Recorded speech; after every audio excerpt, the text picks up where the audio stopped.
नमस्कार। हिंदी के YouTube channel पर आप सभी का स्वागत है। मैं राजकुमारी सेन से आचार्य हिंदी सेठ मुरलीधर मान सिंह का राजकीय कन्या महाविद्यालय भीलवाड़ा। आज हम रसखान कवि के विषय में अध्ययन करेंगे कि जिन्होंने श्री कृष्ण की भक्ति की और आराध्य श्री कृष्ण के नटनागर रूप का चित्रण और अपनी अनन्य भक्ति का परिचय उन्होंने दिया। रसखान कवि श्री कृष्ण की भक्ति करते हुए कहते हैं कि प्राण वही जू रहे रिजी वापर, रूप वही लिहि वाहि रे जायो, शीस वही जिन वे पर से पद, अंक वही जिन वा पर सायो, दूध वही जो दुहायो रिवाही, दही सुसही जो वही ढरकायो, और कहाँ लो कहाँ रसखानी री, भाव वही जो वही मन भायो। आराध्य श्री कृष्ण की भक्ति करते हुए रसखान कवि कहते हैं कि प्राण वही अच्छे हैं जो श्री कृष्ण पर अपना प्रेम प्रकट करे, रूप सौंदर्य वही श्रेष्ठ है जिससे श्री कृष्ण को रिझाया जा सके, आकर्षित किया जा सके।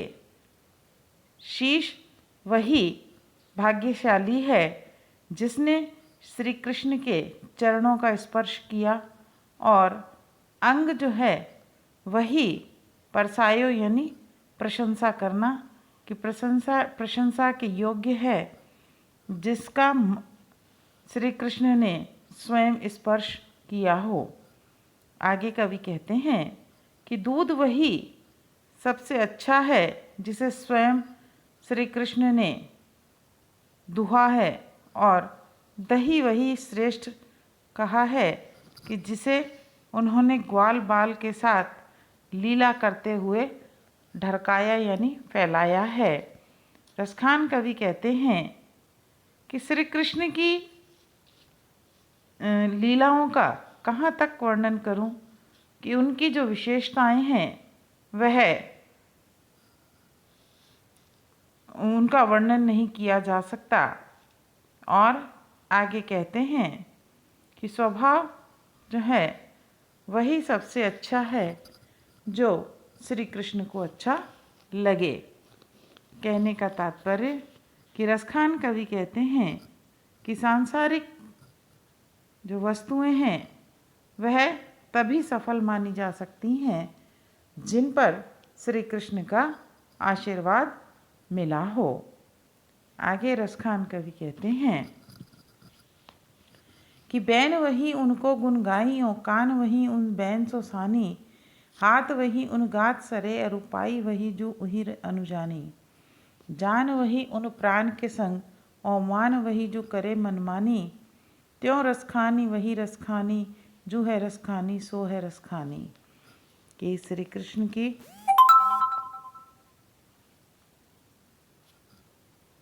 कृष्ण की भक्ति करते हुए रसखान कवि कहते हैं कि वाणी वही सार्थक है जो श्री कृष्ण के गुणों का गुणगान करती है, और कान वे ही उत्तम बताए गए हैं कि जिन्होंने श्री कृष्ण के वचनों को सुना हो।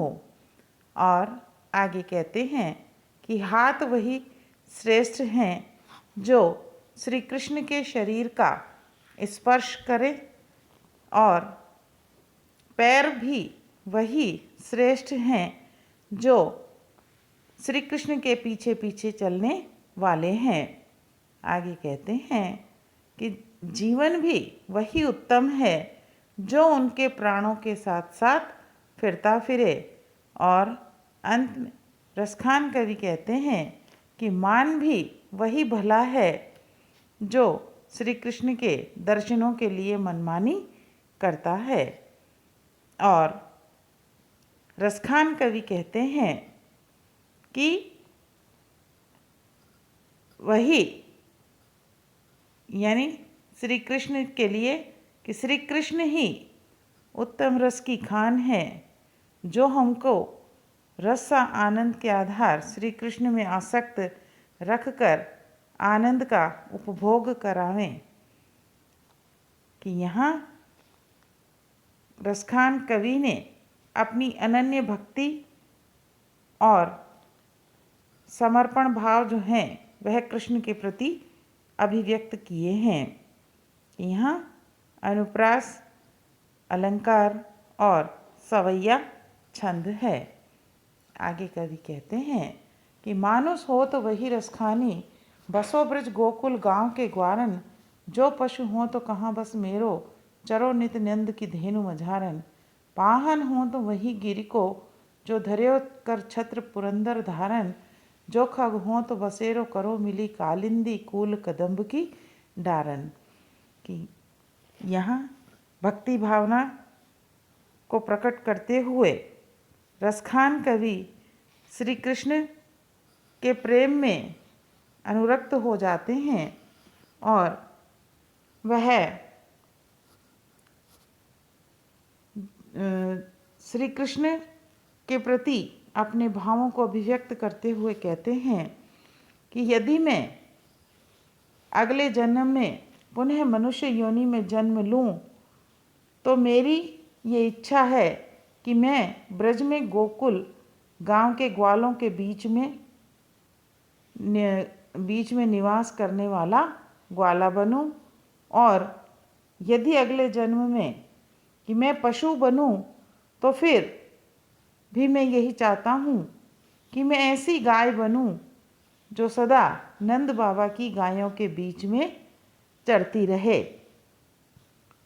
और आगे कवि कहते हैं कि यदि मैं पत्थर बनूं तो उस गोवर्धन पर्वत का बनना चाहता हूँ जिससे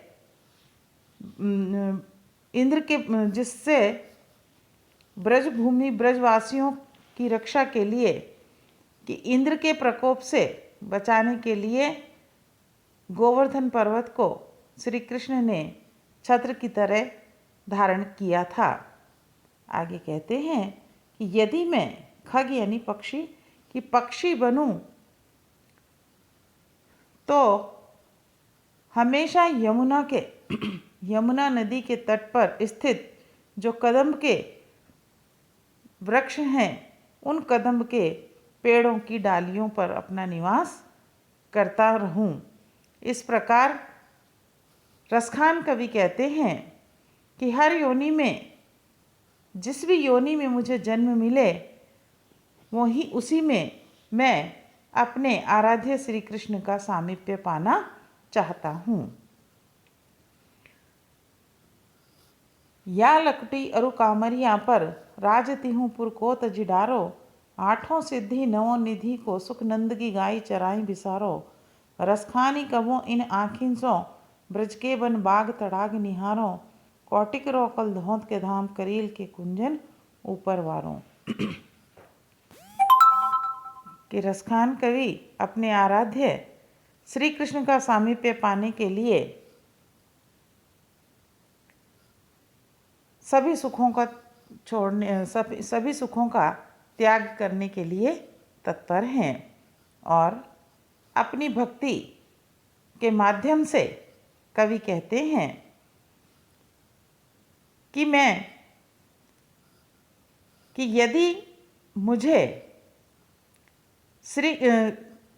यदि मैं ग्वालों के रूप में गाय चराने वाले श्री कृष्ण की छड़ी और कंबल का सानिध्य पाने पर मैं तीनों लोकों के राज्य को न्योछावर कर सकता हूँ। आगे कहते हैं कि यदि मुझे नंद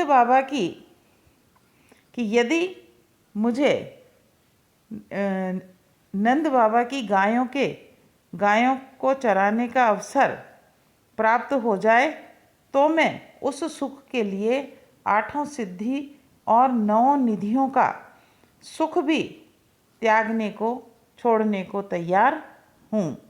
आगे रसखान कवि कहते हैं कि कब वह आनंद प्रदान करने वाला अवसर आएगा जब मैं अपने नेत्रों से ब्रज के वन बाग और तालाबों को देखूंगा। आगे कहते हैं कि मैं करोड़ों सोने के महलों को, कलधौत यानी सोना, धाम यानी महल, कि मैं करोड़ों सोने के महलों को उन करील के कुंजों के ऊपर न्योछावर कर सकता हूँ कि जिन कुंजों में श्री कृष्ण ने गोपियों के साथ रासलीला की थी। तो यहाँ कवि जो है अपने आराध्य श्री कृष्ण के लिए प्रत्येक वस्तु की आसक्ति को त्यागने को तैयार हैं और अपनी जो आराध्य के प्रति समर्पण भाव है उसको अभिव्यक्त किया गया है। यहाँ अनुप्रास अलंकार है और सवैया छंद है। आगे कवि कहते हैं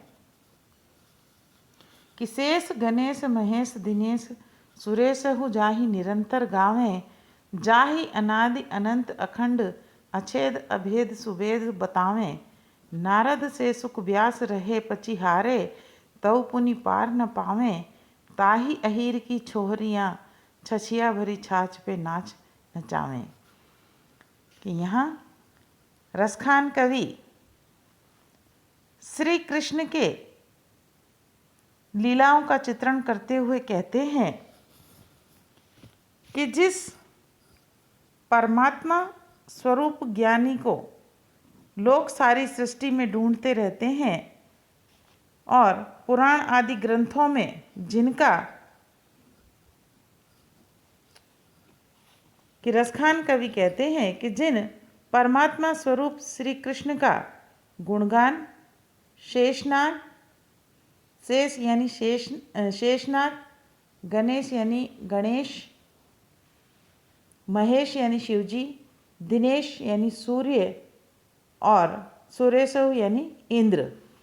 कि यहाँ कवि कहते हैं कि जिन परमात्मा स्वरूप श्री कृष्ण का गुणगान शेषनाग, गणेश जी, शिवजी, सूर्य भगवान और देवराज इंद्र निरंतर गाते रहते हैं, जिन्हें वेदों में अनादि अनंत अखंड और अछेद और अभेद्य बतलाया गया है, कि देवर्षि नारद जो है, नारद से लेकर महर्षि शुकदेव और व्यास जिनके नाम को रटते रटते हार गए, वे भी उनका पार नहीं पा सके।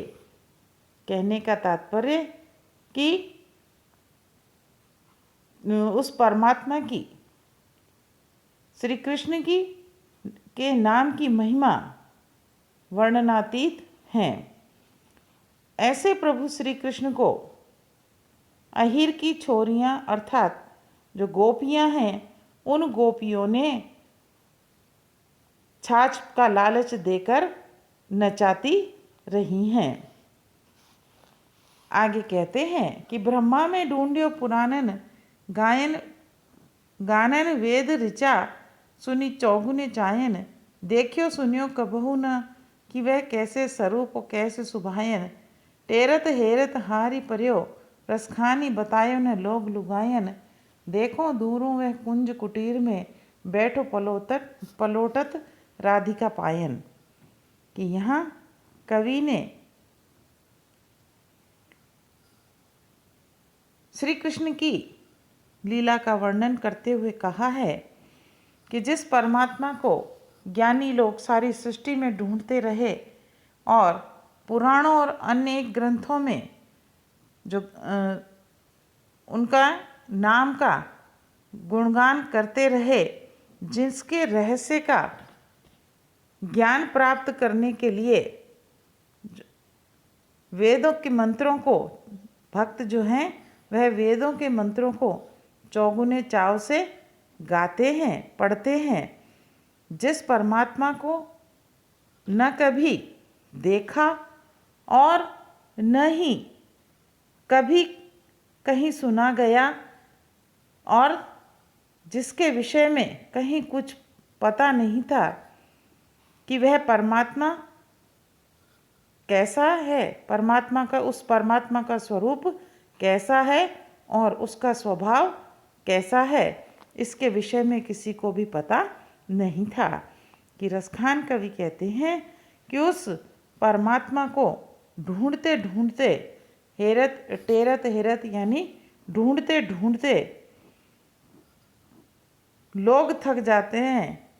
तो कहते हैं कि रसखान कवि कहते हैं कि उस परमात्मा को ढूंढते ढूंढते मैं थक गया हूँ, फिर भी किसी ने भी उसका पता नहीं बताया। कि गांव के जो स्त्री पुरुष थे उन्होंने किसी ने भी श्री कृष्ण का पता नहीं बताया। आगे कवि कहते हैं कि वही परमात्मा स्वरूप श्री कृष्ण वृंदावन के कुंजों में बनी हुई जो कुटिया है, उस कुटिया में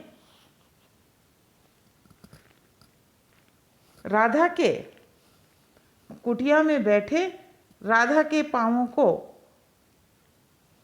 पलोटत यानी सहलाना, पायन यानी पैर की राधा के पैरों को दबाते हुए सहलाते हुए बैठे हैं। बैठे हुए लोगों ने देखा कि यहाँ